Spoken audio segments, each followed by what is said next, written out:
Абай жолы романынан үзінді. Әлгі мешіттен шыққан мерез, бүлік қалпе сенбісің деп, жиреншке толы өткір көзін бұл адамға ұзақ қадап, үнсіз жауап күтіп отырып қалған еді. Шәріпжан бұндай тура қадалған, қатты айтылған айыптау сөзден жасқанып, ағып қалды. Ішінде кейбір егес қияс жауап тұрса да қарсы сөйлесе алмады. Отырған орнында қыбжыңдап, қозғалақтады да, иба қылған боп, Абайдың үлкендігін сыйлаған боп, «Ай, Абай мырза, мені ғайыптадыңыз ғой. Абай мырза, әй деген болды да үндей алмай қалды». Абай көпке шейін оның жүзінен өзінің ызалы сыншы көзін алмай отырды. Екі молланың бұнда келген шаруасын Абайға баяндаған Юнусбек қалпе. О да жаңағыдай зеки сөйлеген үн ажардаңдай отырып, Абай алдында шешіліп көсіл алмады. Көбінесе бүгін күндіз кеңсе бастықтары орыс чиновниктер алдында айтқан дау дәлелдерін қайталаған. Аяқтай келе Кәмәли Хазіретті ауызғала отырып, Абайдың өзіне арнаған сөзін дін атынан айтылатын уағаз өсиетке бұрды. Абайды таңдандыра отырып, иман жайын сөз етті. Оның Абайға ендігі айтқаны: «Абай мырза, мұсылман қауымының қай заманда қай мекенде болса да, тегі мен тиегі иман етті. Халық надан, заман иман, ынсаптың азған заманы. Сіздей қауым, халық ұстазы болатын адам, ислам жолынан закон жолын, яғни діні жат қауымның жолына артық санаса, сіздің соңыңызға ерген қауым мен нәсілдерде қандай иман ихтихат қалады, қандай қылмыс алдында ұждан инсаф таразысы болады. Біз сізден сол мұсылманшылық иман үшін осы іс уақытында өзгеше ойлануды күткен едік» дейді. «Бізді сізге жіберген ишан мен қазіреттер» деді. Абай Юнусбек қалпенің жұқалтан кішкене денесімен сұлуша ақшыл қызғылт жүзін аңдап отыр. Әсіресе оның жирендеу біткен, әсемдеу күзелген сақал мұртына сәл қызыға қарап қалды. Бұл қалпе тегінде бақасқа жүйрік, қазақша тілге де орамды болар. Қырмен даланың үлкендікшіл сөздеріне көп араласса керек. Бір жағы қазақы бишігеш, екінші қалалық дін өкілі, сондай қырмен сыры бар қалпе тәрізді.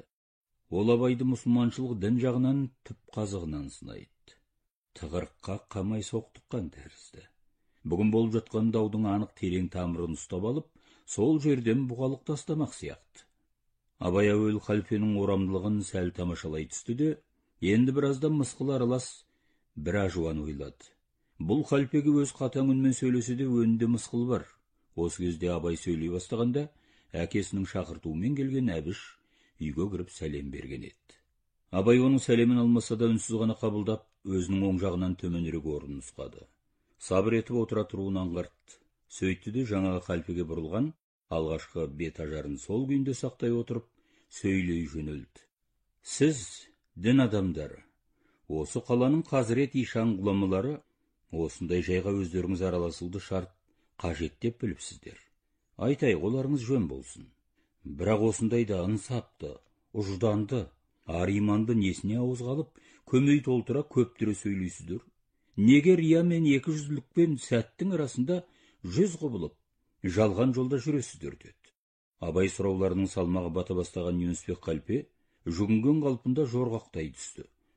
Қалайша деп қалып еді. Абай оң қолын жай салмақпен бұйрық ете қозғай берді. Сабыр, солайша деді де, жылдам ғана бастырмалатып, қадала сөйлеп кетті. «Риялық екіжүзділік дейтінім, сіздер кеше мен бүгін барлық мешіттердің ұстаздар, имам, қазіреті болып, ең алдымен патшалық кеңсесінің, орыс чиновниктерінің, бөтен дін адамдарының, яғни кәпір қауымының ұлықтарына бардыңыздар. Бар ажар назарларыңды салып, неше алуан айла, дәлелмен жалынып та жалбарынып көрдіңіздер. Жағынып мақтап сөйлеп, өтініштер айтып шықтыңыздар. Мешіттеріңіздің мөрлерін былшита басып, нелер шебер жазылған ғұсни хат, харизаларыңызды өбөктеп апарып, жағына кіргіздіңіздер. Енді сол махкамалардан қарғадым жерге шықпай, менің үстіме келіп, үйіме кіре бере жаңа ғана өздеріңіз мадақтай мақтап шыққан патшалық әкімдерін хақараттап, иянаттай келесіздер. Бұның аты не? Барып тұрған екі жүзділік, жалғаншылық, масқаралық емес пе? Жек адам жалғыз басымен өз бетімен осындай істесе, біз соны көре тұра жерге түкірер едік. Жиіркенгеннен өртенгендей болар едік. Осы қаладағы ноғай қазақ халқының атынан, сан мыңдаған қауым атынан сол қауымның ұстасы, тәрбиешісі, рухани басшысы аталған көп жандар, яғни ишан, имам, қалпе, қазірет, молла, мәзін, шәкірттері атынан сөйлейтін сіздердің мінездеріңізді не деп ауызға аламыз?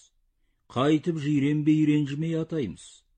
Жалғаншылар, екіжүзділер, қор мінезді адамгершілік қайыршылары демей, сорлылары демей, қайтып шыдаймыз. Мен сіздер шығып келген сол мешіт, сол дін атынан намыс етер едім әуелі. Қорланар едім осындай мінездерің үшін, деді. Екі халпенің енді аузын ашырмады.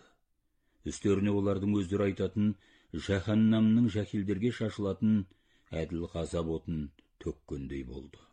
Осы сөздердің бәрінің тұсында әр даугер, әр айыпкер сыншы қалпына ауысып алған абай, екі халпені соншалық шындап елемейді отыр.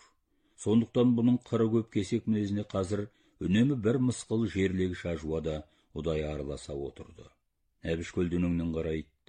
Оның естіген сөздері мен ұғынған жайлары абайды қатты бір намыспен ширықтырып отырған сияқты. Бірақ сонымен қатар Әбіш әкесінің жүзіне қараса, оның ақ қарасы әлде апайқын, шошақтау біткен көздерінде салқын күлкі, ащы бір мысқыл аралас отырғанын байқайды. Абай ендігі сөзінің соңын иман деген жайға, Юнусбек халпе бұны өзінше тұсамақ болған жайға соқтырды. Шарқы Ғабдоллаға дейін жетіп қалдық. Үлкен кітапқа орай біліміміз бар деп жүрген молдаларды енді абай сол кітаптарының тілімен сөйлеп таңдандыра бастады. Екі түрлі иман бар еді. Яхини иман, тахлиди иман.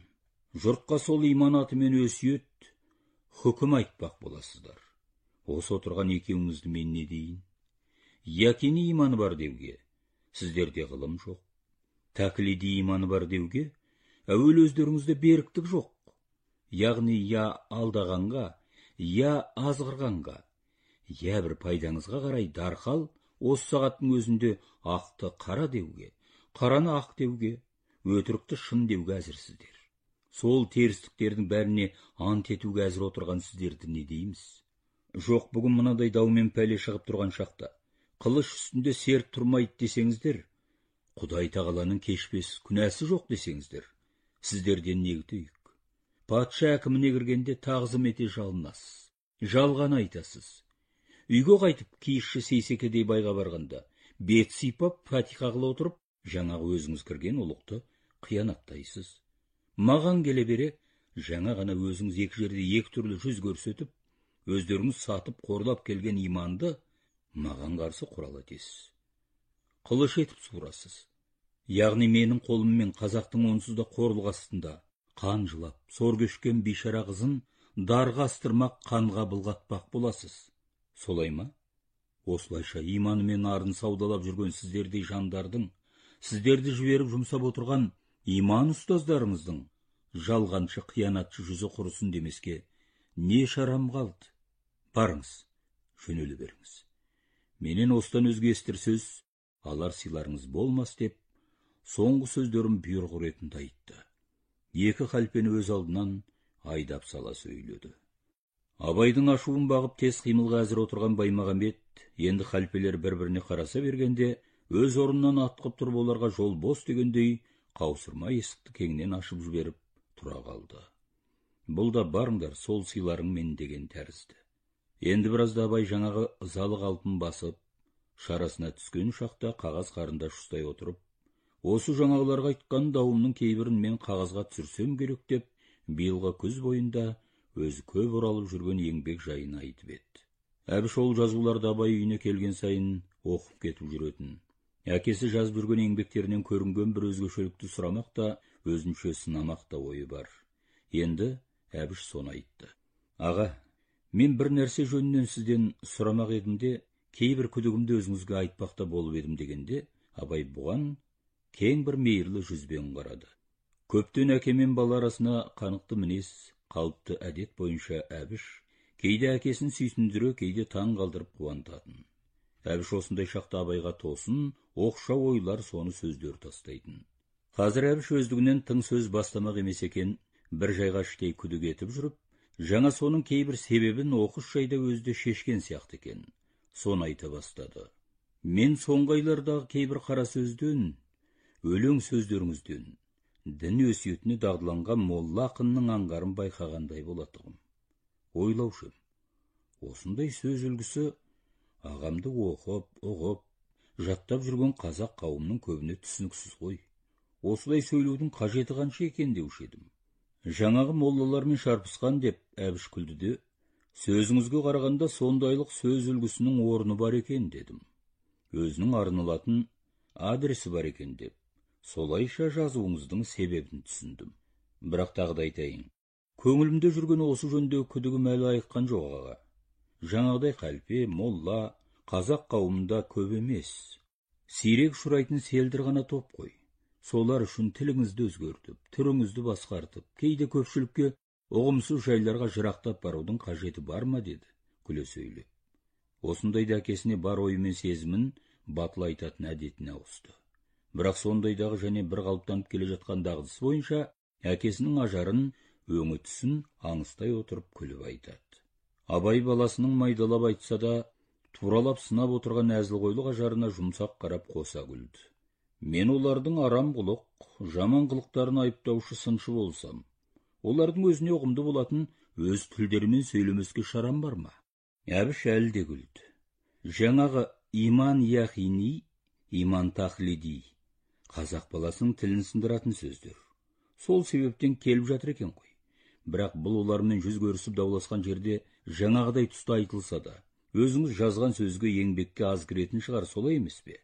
Ол кейде менің жазатын сөзіммен жырыма да кіреді. Сіздің тыңдаушы, оқушыңыз көпшілігі түсінбейді ғой.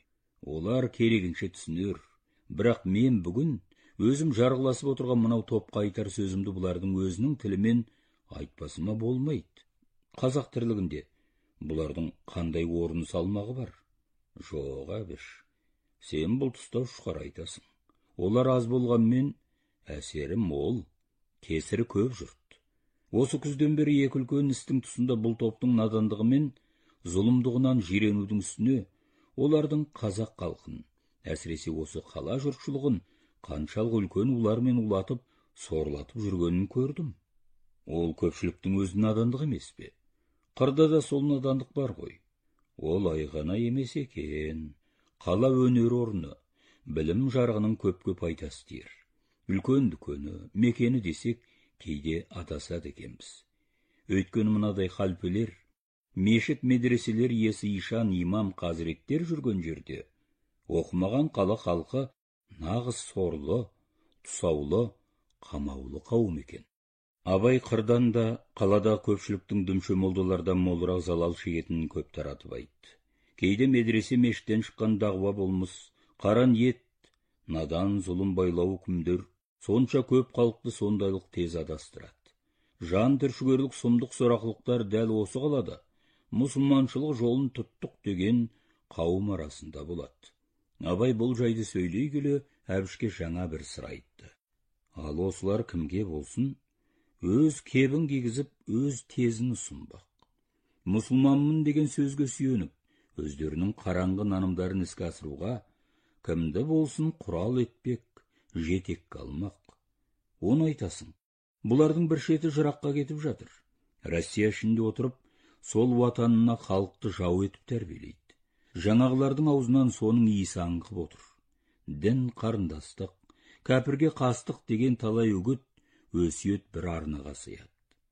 Өздерінің ұстаздары Троицкіде, Қазанда, Қырымда, сонау Бұқара Шариф, Самарқанда, одан әрі халифа жұрты дейтін Мысыр, Мекке, Мединеде, сонау мың бір түн заманның тирандығын сақтаған сұлтанды Стамбулда, Түрікте, солардың бір тобынан маған кейде сәлем келеді. Және бір хат, кейде газет үгіттерде жетеді. Танимын, ойланамын да кейде ызамен құса боламын. Бар ниеттер исламның 5 парызымен сәлделі моллаға табындыру. Өзге дүниенің жаңалығынан бүгінгі қауымды, келер нәсіл ұрпақты аулақта, қараңғылықта ұстамақ. Әсіресе құбыжық етіп көрсетіп үркіткені, мына орыс халқының өнері мен білімі, тағылым тәрбиесі. Біздер дін қарындастарымыз, ол дін дұшпандарымыз, аулақ бол, қабыл алма, қас бол дегеннен өзге үгіті жоқ деп, абай бүгін Әбішті таң қалдырған жаңа бір жайлар хабарлар айтты. Бұл жөнде өрісті ойы бар екен, осы қауым менен не тілегісі келеді, не алғысы келеді. Аңдаймысың? Ойласам, барласам, надан сахарадан, қараңғы қауымнан шығып көз ашық адам болғанымды мен енді ұмытсам керек. Орыс өнері арқылы, орыс кітаптары арқылы сәл сәуле көріп, азаппен тапқан аз жарығымды өзім лағнет айтып жойсам керек. Исламият атынан бүгін маған сөз салушылардың үніне бақсам, мен осы заманның дәруіші, жаңа бір сопы аллаярына айналмақпын. Өзімді өзім қорлап, сөзімді өртеп жоймақпын. Содан әрі мысалы, сен орыс тәрбиесі өсірген адам болғандықтан, мен саған бәддұға оқып, аталық теріс батамды бермекпін. Шураи ислам дағуасына бой ұрып, мен өзім лағнет айтып аластамақпын. Көрдің бе? Міне бұлар тілегенде нені тілейді. Ырқына көнсең, еркіне берсең, бұлар қалай бастамақшы? Бір мен емес, мені құрал етіп бүгінгі бар қазақ қауымын солай улатпақ. Келер нәсілін тарихын түгелімен осындай қараңғы надандық жолға бұрмақ. Сен оларды қазақ ішінде аз қауым дейсің. Сан жағынан аз болғанмен олар үлкен күш есепті боп, зор зарар таратып жатқан қауым деді. Абай және де ойлана отырып, бұл жолдың өтшісі жалғыз Ишан молла халпелер емес екенін еске салды. Талай қараңғы қазақ қасынаданнан шыққан Сейсеке Қорабайдай саудагерлер, тіпті Оразбайдай мүлде кітап ашып көрмеген әміршілер, солардың серігі. Нелер жуан бел, қарадүрсін әкімдер де сол жолда көп заманнан бері үздіксіз әрекет етіп келе жатқанын айтып шықты. Абайдың бүгінгі бұл жайдағы сөздері көп толғанудан туып жатқан сыр екендігін Әбіш әбден аңғарды. Бір жағы сахарада, бір кездегі осы Семейде ғана өтіп жүрген әке еңбегінің іздегіш ойлары алысқа кетіп, жырақпен жалғасып жатыр. Осы кеште Әбіште өзі көрген бірталай мекен өлкелерден дәл осы жөнде байқап шыққан жайларды әңгіме етті. Жаңағы халфелермен кезігу тұсынан ширығып сөйлеген Абай Әбіш үшінде бірталай жайдың түйінін шешіпті. Оның жеке-жеке байқап жүрген бір жөндері енді кеп бір арнаға сая бастады. Әбіш биыл келгенде әкесіне өзінің тамағындағы бір тыртығын көрсеткенді. Онысы тегінде Әбіштің Петербургте әскери оқуда жүрген шағында пайда болған 5 шошу науқасы болатын. Сол ретте бұны Петербургтен әдейлі оңтүстікке жыраққа жіберіп емдеткен. Әбіш өзінің Қырымда, Феодосияда болғанын және Кавказға барып, Кутаиси жанындағы Абастуман қыстағында арнаулы санаторийде ұзақ емделіп жазылғанын айтатын. Кейін оқуын бітірген соң, өткен көктемде ол ұзақ сапар кешіп, Түркістан әскерлік округын іздеп Тәшкенге барған. Оны да кейде үзік-үзік әңгіме етуші еді. Көбінше сол өлкелерде халықтар мен салт жағдайларды айтатын, қала қыстақтардың жол мен базарлардың жайын көңілді әңгіме етіп қоятын. Әбіш бүгін кеш жаңағы Абай ойларына, наным ұғымдарына үлкен тірек, дерек болатын бір жайларды қосып айтты. Петербургте жүргенде бұнымен бірге оқитын бір татар жасы болған екен. Қазаннан келген сол жолдасынан Әбіш бұл шақтағы Қазан жайын көп ұққан. Екі жас өз халықтарының Россия өнерінен жырақ жатқанын сөз қылушы еді. Сонда жаңағы татардың жас юнкері Ғизатолла татар қауымының халін осы имам қазіреттерге байланысты қатты күйзеліп сөйлейтін.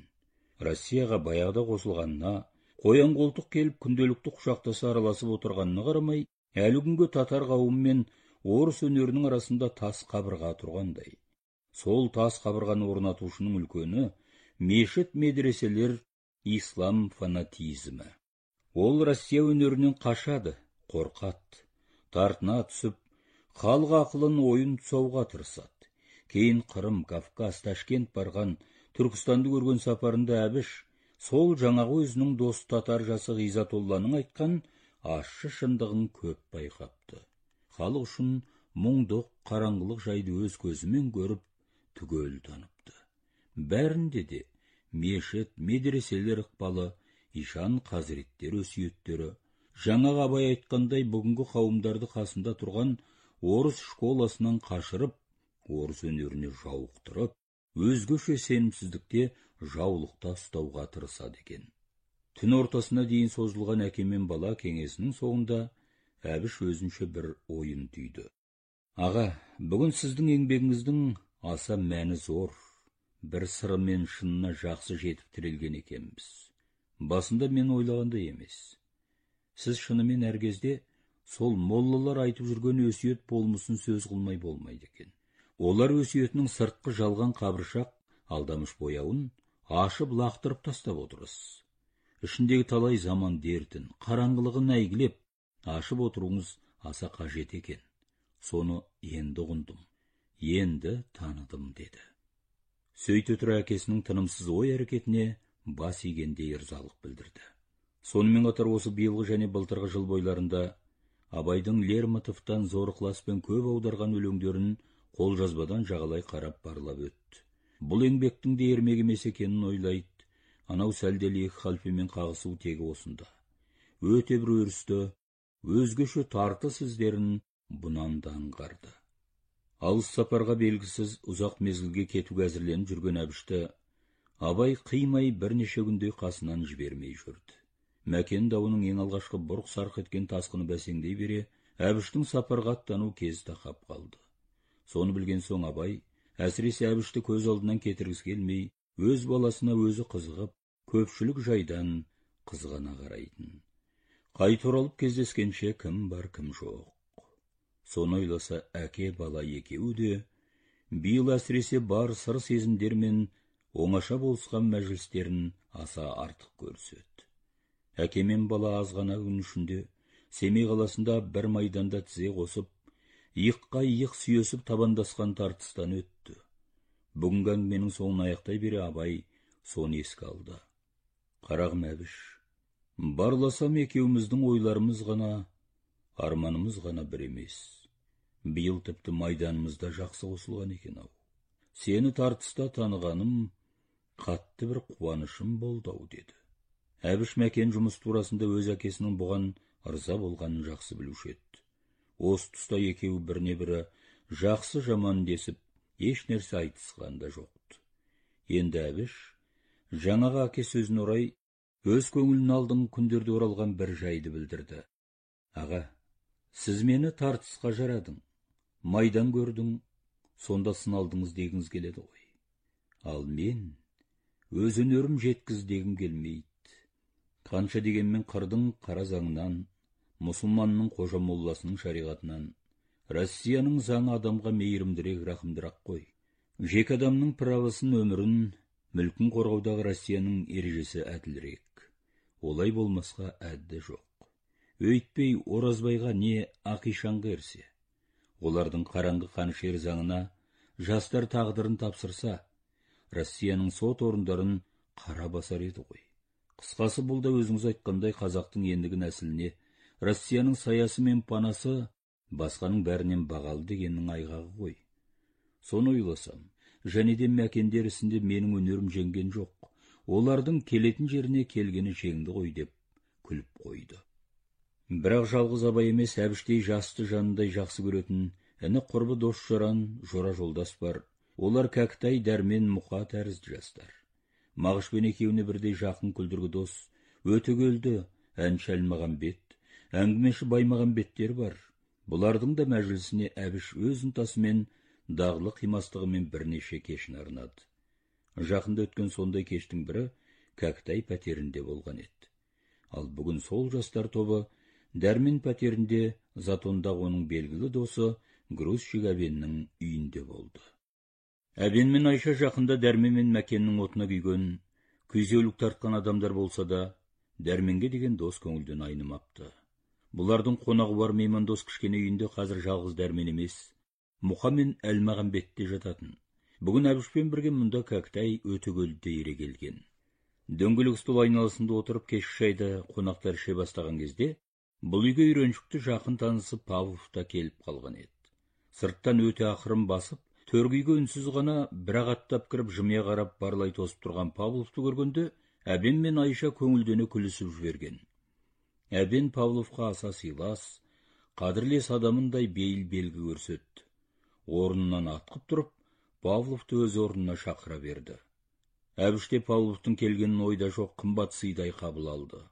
О, қандай тамаша, қандай жақсы сюрприз, келіңіз, мұнда келіңіз деп, әбен мен өзінің екі арасында орында жылжи түсіп, босата берді. Павлов ұзақ отыра алмайтынын, азғантай ғана уақытқа бір шаруамен затон жұмысшыларынан шығып, әбенге кіре кетуді ойлағанын айтты. Ол шай іше отырып әбішпен күле сөйлесті. Дәрмен мен Мәкенісіне өзінің барынша қанық екенін білдірді. Сізге барлық жайды кімдер мәлімдеп отыр деп сұраған әбішке ол салмақпен күле жауап берді. Мынау әбендер қатынасы бар іспен қалдың барлығы, бұл шақта мен де еліктіре жүретін болған. Марковтың затон жұмысшылар атынан окружной сотқа жазып түсірген алғашқы адвокаттық тәжірибесіне менің де ең алғашқы адвокаттық ақылым қосылған деп тағы да әбенге қарап күліп алды.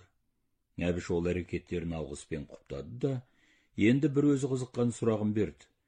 Айтыңызшы, сіздерге қазақ даласынан қалаға қашып келген жалғыз ғана қыздың дауына араласу да революцияшыл программаға кіре ме деп әзілмен күліп еді. Павлов бұның кекесін емес, сүйсінумен сұрап отырған жайын түйсіне отырып, өзді әзілмен жауап берді. Әрине, болмаса затондағы өңшен кедей жұмысшылар қандарын текке төгеме, бастарын жарғызып, өздерді осы қаладағы бай саудагер мен қырдың ақсақал байларының бастарына шоқпар соғама деп күліп отыр. Әбіш әлде алғашқы бетте қалжыңдай сөйледі. Олай болғанда, затон жұмысшылар өздерінше келтек тілмен, білек күшімен жаңалық қосқанда солай бола ма? Осылай десе қалай көрінеді деген еді. Павлов бұл жайда шын жауап берді. Оныңызды айтуға сияды. Біз жұмыскер қауымды қандай тұста ненде істе болса да, өздерінің жауларын аңғара берсін дейміз. Рас, шын сырын, бұдан арғы жайларын біздің әбен сейіттер түсінеді деді. Әбен бұған арнап айтқан Павлов сөзін орысшадан тура долбарлап ұғынды да, өзінше бір байлауын сөйледі. Сенің үлкен жауың баймен болыстар, саудагер мен ұлықтар деген сөзді Марков пен Павлов айта бастаса болды, біздің затон жұмысшылары өзінің бала күнінен не қырда, не қалада, сол содырлардан көргенін айта жөнелседі. Сол ақ екен бұл кісімен ежелгі бір сырласымыз, мұңдасымыздай ұғыса кетеміз. Мәкен мен Дәрмен дауының әлек шатағының үстінде бұл кісілердің бізді ұғынып түсіну де сондай оп-оңай болды. Қағазымызды өздері жазып, біздің тараптан болатын сөзді өздері жолға салып берді. Тегі жауын білген қауымның қаруын қайда сілтеуі оңай мәлім болса керек деді. Павлов енді бұл жөніндегі сөзді аяқтай келе, мінекей, солайша Мәкеннің дауы біздің затон халқының тосып жүрген жайына мезгілін тауып қосылған керекті сылтаудың бірі болды. Сіз, Әбіш, бұл жөнде Марков әңгімесін аңдасаңыз, ол осы болған жайларды соншалық сүйсініп, құшырланып әңгіме етеді. Ол жұмысшы қауымының өз жауларын тануына біз мұнда тіпті орта ғасырда қыз алып қашудың керекке жарағанын да көріп отырмыз деп, кей достарына хат та жазды деп Павлов әңгімесін аяқтады. Әбіш жай ғана жөн сұрағаны болмаса, бұл тұста Павловқа іштей тілектес адамша қарап, үнемі бас изей отырды. Сүйсінген ықылас білдірді. Жүрісі асығыс Павлов шайдан соң тамаққа қарамай жүріп кеткен еді. Енді кеш бойы ас піскенге дейін, онан соң түн ортасы ауып, ұзақ отырып барып ішкен соңғы шайға дейін, бұл жиын мәжіліс бір ғана жайға көңіл аударып ден қойды. Әбіштің өтінішімен өнер сөз сарыны басталды. Бұл жиынның тыңдағаны Дәрменнің соңғы өлеңі мен әндері болатын. Домбырасын қоңырлата сөйлетіп отырған ырғақ шебер құлақ күйінің тұсында Дәрмен әуелі азғантай бір үзіліс жасады. Жан-жақтан бұған көз тігіп отырған достар жүзін барлап шықты. Сөйтті де Әбішке бұрылып сөйледі. Маған бір нәрселер айт дедіңдер ғой. Бұл күнде, бұл шақтарда менен шығатын жыр мен сыр қандай боларын аңдайсыңдар ғой.